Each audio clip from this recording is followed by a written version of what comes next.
Mike Papantonio is on the line with us, attorney, host of Ring of Fire Radio. The website, of course, ringoffireradio.com. And hey, Pap, how you doing today? Tom, you sound busy, man. You wouldn't believe it. You wouldn't believe it. I know it's going well. It's a great book. I just can't even, and I know I've told you, but it's just so well done. Thank you.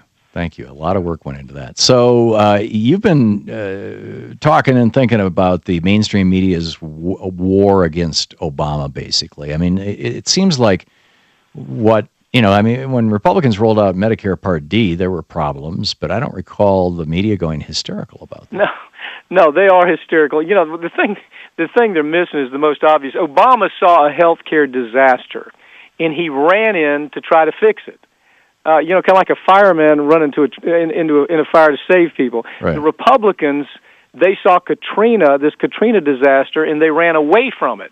But you have the media trying to come up with these comparisons and these false equivalence issues like that. That's just one example. I mean, you can only conclude that there are a couple of possibilities about what's going on with the media's handling of everything that is Obama these days. I mean, either they've become woefully ignorant about facts and reality, or there's a design to sell more commercials with baseless, poorly analyzed attacks on the White House. And what's happening, Tom, is you have this Fox News-like comparison between Bush and Katrina buffoonery, but it's not just Fox News; it's all the major networks. Here,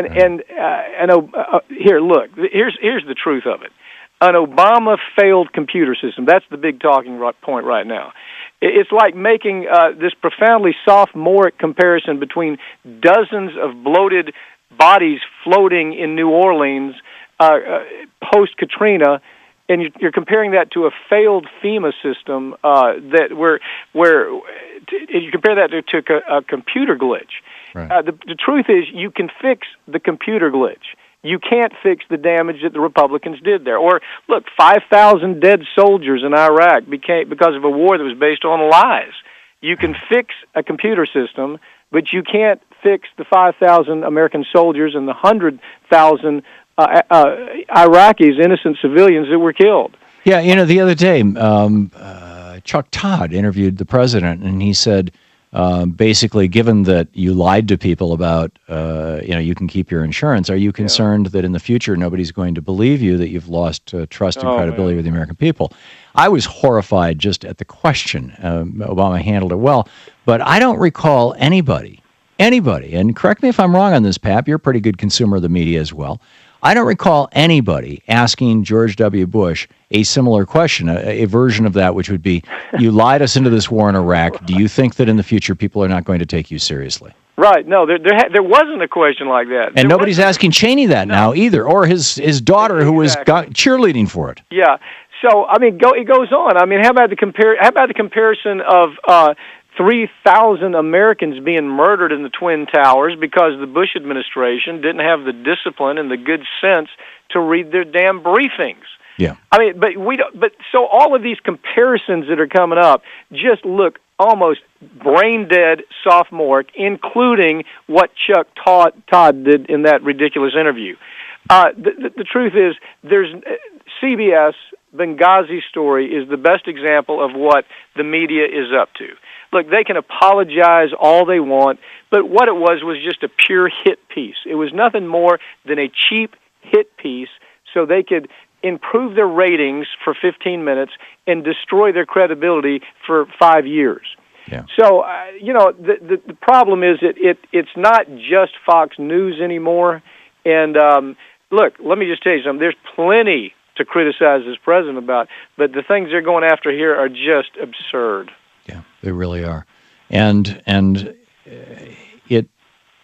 it's almost like, I read the Gettysburg Address earlier. It's the 150th anniversary, and the president talks about bringing this nation together, and healing the wounds, and when you look at the states that are turning down the Obamacare money or the expansion of Medicaid, it's the old Confederacy. It's like they're back. They're still with us. They never went away.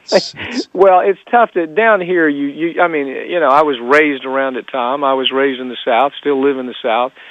where you've got Confederate flags flying. They're proud of it. It's like, but it's not just about the fact that it's not just a race issue anymore down here. It's a race issue mixed up with the idea that we're going to have our day, and we're going to have our day no matter how much damage we have to do in the process. That's the mentality down here. And it's being led by, unfortunately at this point, it's being led by the governors of these states. Whether it's Rick Scott in Florida, who's anything but, a Southerner, or Rick Perry in Texas, they want to leave people with the idea. And if you ask most of these folks, put your finger on what it is that's happening in the South. It's not just race, and it's not even just state rights anymore. It's almost like they've been pouting since they lost this damn Civil War, and now they just can't let it go.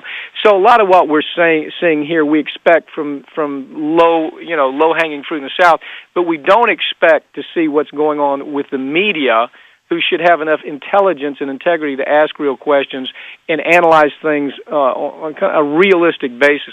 We don't expect the media to do that. And unfortunately, that's where we've headed. It's almost like they're involved in the race to the bottom too, Tom. Rather than being leaders, they're simply following the race to the bottom. I have an idea to take an old Ronald Reagan meme that worked quite well for him and turn it on the Republicans. I'd love to get your take on it.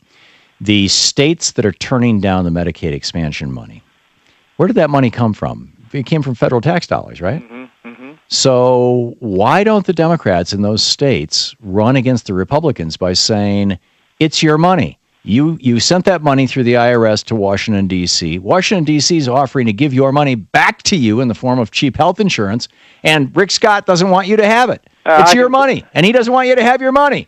Vote the bum out. What do you think? The problem with the argument, Tom, is it's rational.